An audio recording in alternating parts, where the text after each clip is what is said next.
Quand TikTok vous propose exactement les vidéos que vous aimez regarder, c'est de l'intelligence artificielle.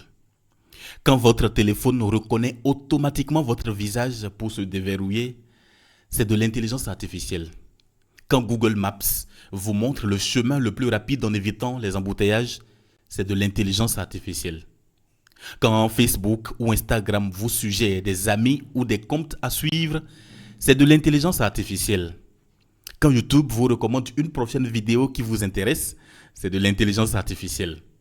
Quand votre clavier corrige automatiquement vos fautes ou prédit même le mot que vous allez écrire, c'est de l'intelligence artificielle.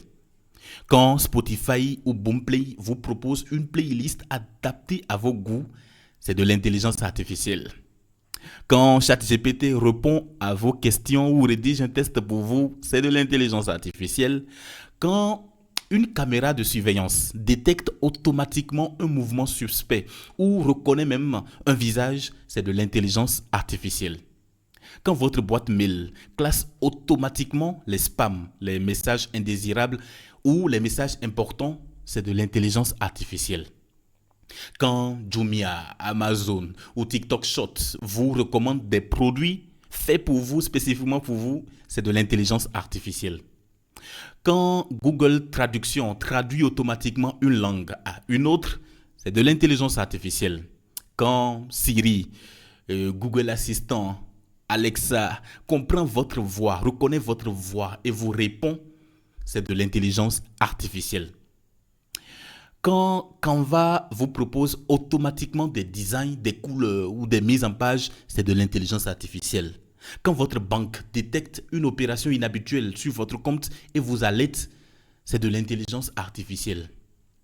Quoi encore? Quand Snapchat ou TikTok applique automatiquement les filtres sur votre visage, c'est de l'intelligence artificielle. Quand sur Netflix, on vous recommande un film que vous allez sûrement aimer regarder, c'est de l'intelligence artificielle.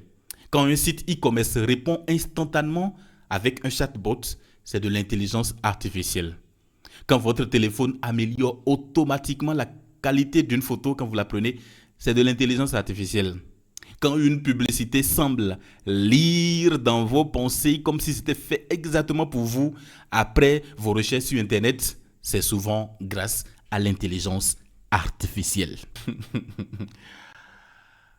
Si vous faites un métier aujourd'hui, comme on va faire comme les pasteurs le disent, dis à quelqu'un, dis à celui qui est à côté de toi, le métier que tu fais aujourd'hui, d'ici 5 ans, ce métier-là ne va plus exister. Soit une intelligence artificielle va te remplacer, soit c'est quelqu'un qui maîtrise l'intelligence artificielle qui va te remplacer. C'est bon, vous l'avez dit à votre voisin. Je répète, quel que soit le métier que vous faites aujourd'hui, d'ici 5 ans, ce métier-là ne va plus exister. Parce que soit une intelligence artificielle va vous remplacer, soit c'est quelqu'un qui maîtrise l'intelligence artificielle qui va vous remplacer. De toute façon, quelqu'un va vous remplacer. La question c'est, vous, où est-ce que vous serez? À défaut ou à minima, soyez au moins celui-là qui maîtrise l'intelligence artificielle qui va garder son boulot. Vous voyez?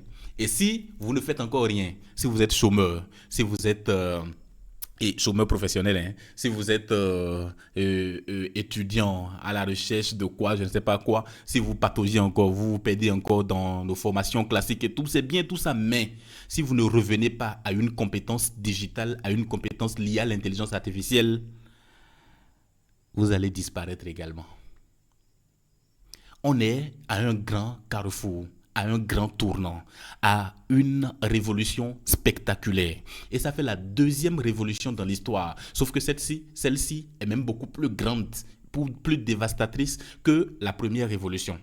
La première révolution, c'était la révolution technologique, l'arrivée des ordinateurs, des machines dans les entreprises, dans les usines et tout, qui est venu remplacer le travail manuel que faisaient les humains. Et toutes les entreprises ou toute personne physique ou morale qui à l'époque ont refusé de suivre la révolution ont complètement disparu. Complètement disparu. Parce que si nous on fabriquait à la main 10 voitures par an avant, alors qu'avec l'arrivée des machines, on passe de 10 à 100 ou bien à 200 ou bien à 1000 même, bah On est d'accord que celui qui passe à 1000 va beaucoup plus prendre le marché que toi qui va être en train de fabriquer à la main. Vous voyez? Et actuellement, on est dans la révolution la plus spectaculaire qui est avec l'intelligence artificielle. Comme je le dis, dans les années, c'est pas 80 ou bien avant ça, l'illettré, c'est quelqu'un qui ne connaît rien du numérique, des antiques, comme on le dit à l'époque, les nouvelles technologies de l'information et de la communication. Aujourd'hui, l'illettré au carré ou l'illettré, le pire des illettrés, c'est quelqu'un qui ne maîtrise absolument rien de l'intelligence artificielle. Je sais que beaucoup se disent en même temps, ja, je suis illettré. Oui, honnêtement, vous êtes illettré. Vous êtes illettré si vous ne maîtrisez absolument rien de l'intelligence artificielle. Si vous ne maîtrisez pas comment ça fonctionne, si vous ne l'utilisez pas au quotidien actuellement, vous êtes complètement en arrière. Quelqu'un qui n'utilise pas l'intelligence artificielle à l'heure à laquelle nous sommes là actuellement, la personne a entre 5 à 10 ans de retard sur les plus grosses boîtes qui l'utilisent déjà à fond et au quotidien. Si vous faites bien de la veille, vous allez vous rendre compte ou bien vous allez déjà comprendre qu'il y a énormément d'entreprises déjà qui sont en train de renvoyer leurs employés ou bien leurs collaborateurs tout simplement parce que la tâche qu'ils font aujourd'hui, une seule intelligence artificielle est capable de le faire. Et ça touche absolument tous les domaines. Il ne faut en aucun cas vous leurrer sur quoi que ce soit. Ça touche absolument tous les domaines, quels que soient les domaines inimaginables, ça touche absolument tout. Aujourd'hui, dans les pays développés, même les chauffeurs, les gros porteurs, ceux qui roulent des camions sont en train d'être remplacés à grande échelle. Parce qu'aujourd'hui, il y a déjà des camions automatisés qui peuvent circuler des milliers de kilomètres sans personne autour. Ils ne vont même pas faire accident. Ils ne vont même pas s'arrêter sur la voie.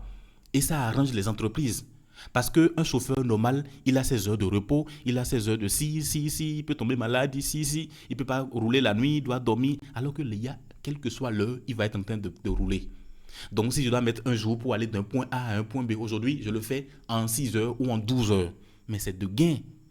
Vous voyez, et absolument dans tous les domaines, Aujourd'hui, près de 80% de personnes font plus confiance à GPT sur le thème médical dans le domaine médical que le docteur même debout. Aujourd'hui, les docteurs sont incapables, la plupart, je ne dis pas tout le monde, la plupart des docteurs sont incapables de pouvoir te dire, de te décrire concrètement cette ordonnance-là, ce qui est dedans. Eux, ils savent simplement écrire. Ils vont te prescrire, mais ils ne peuvent pas t'expliquer concrètement, ah, ceci, c'est pour te faire, t'aider à faire ceci. Lorsque tu prends rien que la photo de cette ordonnance que tu montres à GPT, GPT est capable de te dire, ah, voilà, en fait, si on te prescrit ceci, voilà, c'est dû à quoi. Mais ces médicaments-là, voilà également ce que ça peut peut-être te causer, voilà parce que ça peut-être ce que ça peut te créer. Et compte tenu de la maladie que tu as, peut-être que tu n'as pas encore besoin de ceci ou de cela. Est-ce que vous voyez? Donc, on est à un niveau spectaculaire de la chose. Vraiment spectaculaire. Donc, de toute la série de formations qu'on fait jusque-là, pardonnez, suivez très bien ceci parce que je vais vraiment essayer d'utiliser des thèmes très clairs, très classiques ou très faciles pour vous amener à comprendre en fait l'univers de la chose. Donc, on commence. Bienvenue à notre cours d'intelligence artificielle. Dans cette première vidéo, on va beaucoup plus voir ce qu'est, on va poser rien que les bases, ce qu'est vraiment une intelligence artificielle et tout, comment ça fonctionne, comment ça fonctionnait, comment ça fonctionne aujourd'hui, ça va où, ça a quitté où, ça va où. On va essayer de poser les balises, d'accord? Parce que si vous ne maîtrisez pas comment le truc fonctionne, il y a beaucoup de choses devant que vous n'allez pas du tout comprendre. Beaucoup de choses. Alors, une intelligence artificielle, l'intelligence artificielle va être... en fait, l'ensemble de toutes les techniques, l'ensemble de tous les procédés qui vont nous permettre ou bien qui vont permettre à une machine de simuler l'intelligence humaine. Donc, en fait, c'est tout ce qu'on va mettre ensemble, tous les ingrédients qu'on va mettre ensemble pour pouvoir permettre à une machine de réfléchir exactement comme un humain, avec exactitude, voire même plus. Aujourd'hui, même, c'est même plus exactitude, c'est plus. Vous voyez? Alors, quand on parle d'intelligence artificielle, il y a des thèmes techniques qu'il faut également essayer de comprendre. Par exemple, au départ, c'était beaucoup plus du machine learning. Le machine learning, c'est un sous-ensemble de l'IA qui va permettre aux machines d'apprendre à partir des données sans être explicitement programmées. Comment ça fonctionne? Je donne un exemple, fils. On va donner peut-être 1000 images d'un chat à l'intelligence artificielle, au machine learning. Et sur la base de ces 1000 images qu'on va lui montrer, dorénavant, dès qu'il retrouve un chat quelque part, il saura que celui-ci, c'est un chat. On va lui donner l'image d'un chien, des millions d'images de chiens, de types de chiens, des millions d'images, et qu'il va apprendre, qu'il va consommer. Et dès qu'il va les retrouver dans un ensemble de tout, il pourra vous dire avec les attitudes, ça c'est un chien, parce qu'on lui a donné à manger pour ça, parce qu'on lui a appris ce que c'est. Vous voyez, c'était beaucoup plus ça, l'idée des machine learning. Après, on a également les IA génératives. Ici, ce sont des IA qui sont capables de produire de contenu nouveau sur la base d'un prompt, sur la base d'une instruction, sur la base d'une question qu'on leur pose. Donc ici, ce n'est pas qu'ils iront chercher et voir ce qu'ils ont appris et voir s'ils vont retrouver ce qu'ils ont appris dans ce que vous leur donnez, mais à partir de ce qu'on leur demande, ils vont créer du contenu nouveau. Et contrairement à ce que la plupart des gens pensent, c'est comme si le test que GPT, par exemple, me produit lorsque je lui donne un test, le test est déjà prédéfini quelque part. Non, il crée le test de A à Z. Il crée le test mot par mot. C'est un système de mot par mot. C'est pas comme si c'est déjà quelque part et il va prendre, il formule des phrases. Non, il crée mot par mot. Et lui, on l'a appris à être générative, à générer du contenu nouveau. C'est comme on dit, le soleil se lève à. Vous voyez, compte tenu de tout ce qu'il a appris, il sait que c'est à l'est. Ou bien c'est l'ouest, je ne sais plus. C'est que c'est peut-être à l'est. Vous voyez, parce il va générer ça comme sur la base de ce qu'il a appris et il va même te donner beaucoup plus d'explications sur ça. Donc c'est ça l'IA générative. C'est l'IA qui va nous permettre, d'accord, de créer du contenu nouveau à partir d'une instruction, d'un prompt, d'une question, de tout ce qu'on lui demande de faire et tout. Il y a également les large language models. Ça, on va le voir également beaucoup plus. Allons même étape par étape. Ici, bon voilà, c'est quoi une intelligence artificielle? L'intelligence artificielle désigne la capacité d'une machine à comprendre, à apprendre, à raisonner, à agir de manière autonome pour accomplir des tâches qui nécessitent normalement l'intelligence humaine. Vous voyez? Donc, c'est ça, c'est ça, en fait, une IA. C'est vraiment cette capacité, c'est vraiment cette machine ou bien ce logiciel qui va nous aider à faire quelque chose, qui va nous aider à comprendre, qui va nous aider à apprendre, à raisonner, à agir comme si c'était vraiment un humain. D'accord? Donc, c'est ça la base, c'est ça une intelligence artificielle. On parlait du machine learning. Du machine learning, par exemple. Le machine learning, comme je le dis, donc, va permettre aux machines d'apprendre automatiquement à partir des données et de s'améliorer avec l'expérience. Au fur et à mesure qu'on évolue, il va s'améliorer. Donc, il va se nourrir d'énormément de données massives. C'est des milliards de données qu'on lui donne. Des documents, des articles, des livres, de tout ce qu'on va trouver sur le web, ce qui est disponible sur Google, par exemple, de absolument tout ce qui est testé quelque part, il va consommer, on va lui apprendre. Les images, tout ce qui est photo, tout ce qui est vidéo, tout ce qui est graphique, tout ce qui est visuel, il va également apprendre. Voilà pourquoi, si vous prenez l'image de quelqu'un, par exemple, que vous donnez à Facebook ou bien à une intelligence artificielle, il pourra vous dire avec ses attitudes, c'est telle personne, son nom, et il vous sort dans les pays développés. C'est ça, on voit généralement dans les films, on moyen la photo de quelqu'un dans une machine, sur un ordinateur, et il nous sort automatiquement toutes les informations liées à la personne et tout. Vous voyez?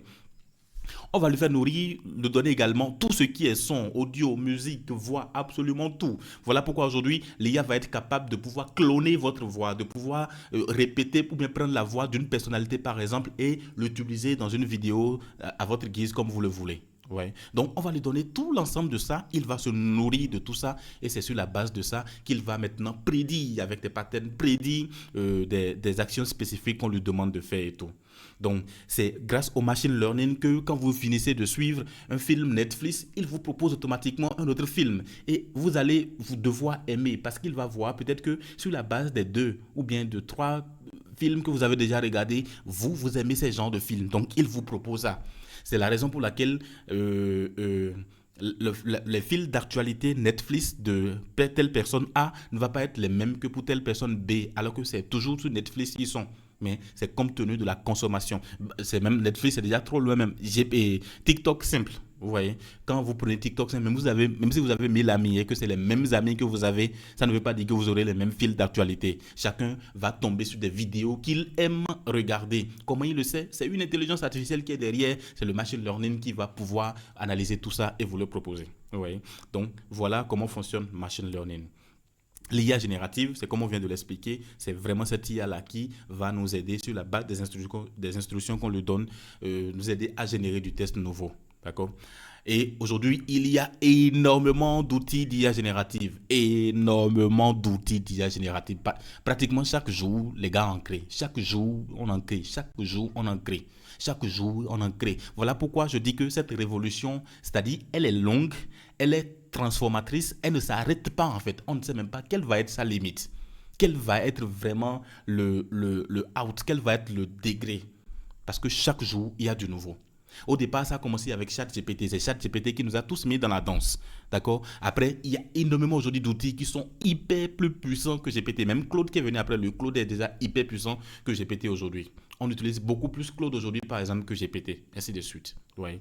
Donc, parmi les outils, bien évidemment, il y a ChatGPT que vous utilisez à tort et à mauvais ou bien à contre-temps, je ne sais pas comment je le dis. Les gens de GPT ici, c'est des questions bizarres qu'ils posent à GPT, alors que GPT est censé être votre assistant. GPT est censé être quelqu'un qui maîtrise tout ce que vous ne maîtrisez pas. Donc, avec qui vous allez discuter, avec qui vous allez apprendre au quotidien.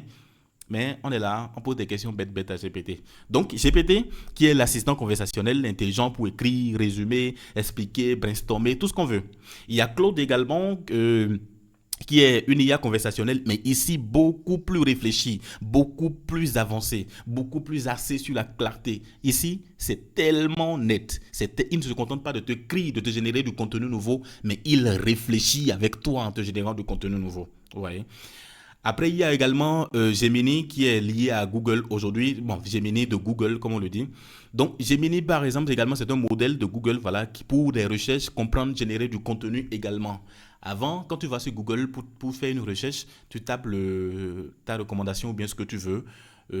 Bah voilà, il te sort des dizaines de liens que tu vas suivre, que tu vas regarder, que tu vas être en train de fouiller pour trouver ce que tu veux. Aujourd'hui, quand vous allez sur Google, vous faites une recherche, c'est d'abord une intelligence artificielle qui vous répond. C'est Gemini qui vous répond d'abord. Il vous donne une réponse claire de ce que vous demandez d'abord avant de vous amener maintenant derrière la liste ou bien les autres listes des liens sur lesquels vous pouvez aller pour avoir plus de résultats. Vous voyez, ils sont obligés de le faire parce que ça, GPT le fait déjà. Je demande une information à GPT aujourd'hui. GPT ne va pas me donner 1000 liens et je vais être en train de fouiller pour voir. Lui, il me donne le résultat automatiquement. Vous voyez? Et en termes de concurrence sur le marché, si depuis GPT fait ça, c'est que GPT va détrôner automatiquement, et même je crois qu'il l'a même déjà détrôné, automatiquement en fait Google, qui est le premier moteur de recherche aujourd'hui. Google a été tellement puissant les années précédentes, de telle sorte que quand on dit même Internet, pour les gens dans leur tête, c'est même égal à Google. On oublie même que Google, c'est tout simplement un moteur de recherche et qu'il y a même d'autres moteurs de recherche. Ouais. C'est également Midjourney qui va nous permettre de générer des images vraiment fabuleuses, des images exceptionnelles, quelle que soit la qualité qu'on veut, quel que soit le format, quel que ce soit en croquis, que ce soit en 3D, que ce soit en absolument n'importe quel format qu'on veut. Vous voyez? C'est également les vidéos que vous aimez regarder, les vidéos des intelligences artificielles, les vidéos d'un chat qui va être en train de parler, d'un singe qui va être en train de parler, d'une intelligence artificielle humaine qui va être en train de parler, de faire ceci, de faire des scènes. Avec Runway aujourd'hui, je peux générer des vidéos avec des effets pas possibles.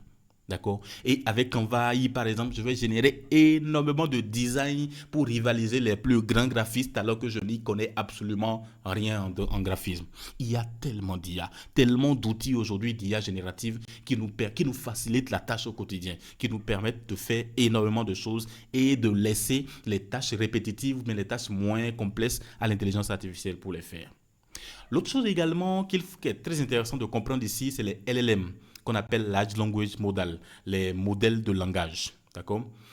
Ce sont des modèles d'IA entraînés sur des milliards de tests pour comprendre et générer le langage, pour générer vraiment le langage humain. Ici, c'est ce qui va permettre à l'IA en fait, de pouvoir générer du test où on ne va même pas se rendre compte que vraiment ça c'est de l'IA. On va se dire automatiquement ça c'est de l'humain. Vous voyez, ça, c'est de l'humain. Donc, ce sont des modèles d'intelligence artificielle capables de comprendre, de générer, de dialoguer en langage naturel avec une précision et une fluidité très, très, très, très remarquables. Comment ça fonctionne? Ils vont déjà se collecter des milliards de tests, comme on l'a dit sur les autres, des milliards de tests, d'accord, provenant de livres, de sites web, d'articles, tout, des milliards de tests. Ils vont apprendre de ces milliards de tests-là, les modèles d'analyse, les patterns, les grammaires, les contextes, le sens. Quand on dit ceci, ça veut dire quoi? Quand on commence cette phrase, qu'est-ce qui peut venir ensuite et tout? Ils vont aller maintenant sur la base des compréhensions. Le modèle prédit le mot suivant en fonction du contexte appris lors de l'entraînement. Vous voyez, c'est comme ça en fait qu'il fonctionne. C'est je me donne ce mot-là parce que je sais que après ce mot-là, dans ce sens-là, dans ce contexte-là, c'est cet autre mot qui peut venir et pas cet autre mot, ainsi de suite, jusqu'à ce qu'il n'arrive maintenant à nous générer le test ou à nous générer une réponse qui est cohérente, qui est claire. Et tout ça en une fraction de seconde. Vraiment en une fraction de seconde. Vous voyez? Donc, vraiment capital. Et ChatGPT, ça également, c'est capital de le rappeler automatiquement. ChatGPT, comme la plupart des IA, voilà comment ça fonctionne. Lorsque je donne un prompt, lorsque je donne une instruction, lorsque je fais ma demande, par exemple, l'IA, elle va prendre cette demande-là. Elle ira fouiller dans son cerveau, dans son réseau de neurones. Elle ira fouiller dans les milliards et milliards de données qu'il a emmagasinées pour comprendre d'abord le langage que tu utilises. Le gars là, il parle quelle langue? Est-ce que c'est le Yoruba? Est-ce que c'est l'anglais? Est-ce que c'est le français? Est-ce que c'est un style, le langage soutenu, le langage familier, ainsi de suite. Voilà pourquoi vous dites à l'IA, écris-moi un test qui est destiné aux enfants ou bien un test qui est destiné aux étudiants chaud de l'université d'Abomey-Calavi. Il va vous écrire en mode fond. Si tu lui dis de lui écrire encore ce même test destiné aux universitaires ou bien aux professeurs d'université de cette même université, il va utiliser automatiquement un langage soutenu. Vous voyez, donc il va comprendre d'abord le langage, il va analyser le contexte. On est dans quel contexte ici? On sait très bien qu'en communication et dans la plupart des domaines, le contexte est hyper important. Donc, quel contexte, on est dans quel contexte? Il va rechercher maintenant les connaissances qu'il a dans ce contexte-là. Il va fouiller tout ça et va prédire maintenant la réponse qui peut être la plus palpable à la recommandation ou bien à l'instruction que vous lui avez demandé. Et tout ça, il va le faire en moins de 2 secondes. Et il va vous générer automatiquement le test. Donc, vous voyez ici, par exemple, si on dit explique-moi simplement ce qu'est une intelligence artificielle, lorsqu'il va finir de faire tout ce comment on dit même et abracadabra. Lorsqu'il va finir tout ce abracadabra, il va vous sortir en même temps la réponse ici, l'intelligence artificielle, et la capacité des machines à effectuer des tâches qui nécessitent normalement l'intelligence humaine, comme comprendre le langage, apprendre, raisonner, résoudre, ainsi de suite. Vous voyez? Donc, voilà comment ça fonctionne. Quand vous demandez quelque chose à l'IA, voilà comment ça fonctionne. D'où la nécessité de comprendre et de maîtriser du bout des doigts le prompt. Honnêtement, sans ça, vous n'allez pouvoir rien faire avec l'intelligence artificielle. Malheureusement, on ne peut. Le prompt, c'est un module qui peut faire honnêtement plus de 10 séances de 3 heures. On ne peut pas le faire dans ce module-là, mais on va essayer de le voir brièvement. Honnêtement, si vous avez la capacité, si vous voulez, on va le faire une formation spécifique en prompting. En fait, sans ça, c'est comme le prompting, c'est comme l'ABCD de l'intelligence artificielle. Sans l'ABC, on ne peut pas parler français. Ou bien, si on ne nous apprend pas les codes de la langue, on ne pourra pas parler la langue. Si on ne m'a pas appris à parler français, je ne serai pas en train de parler français. Si on ne m'a pas appris ma langue maternelle, je ne pourrai pas la parler. Vous voyez? Donc, le prompt, c'est ça en fait, c'est l'ABCD de la langue. Quand vous maîtrisez le prompt, vous allez faire des choses, les gens vont ouvrir la bouche pour vous regarder. Vous allez générer des affiches de la manière la plus spectaculaire possible alors que vous ne connaissez rien en graphisme. Vous allez faire des vidéos de qualité Netflix, de qualité cinématique alors que vous ne connaissez rien des vidéastes. Pareil pour n'importe quel domaine. Pareil pour n'importe quel domaine.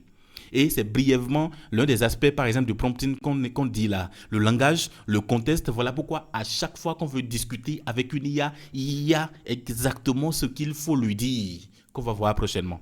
Vous voyez? Donc, c'est vraiment important, vraiment capital de revenir sur ces notions-là et tout. Donc, si vous pensez que, bon voilà, vous pouvez survivre à cette ère où nous sommes, où l'intelligence artificielle règne, bah, je vous dis en même temps RIP, parce que qu'il y ait quoi qu'on fasse, honnêtement, on va vous enterrer.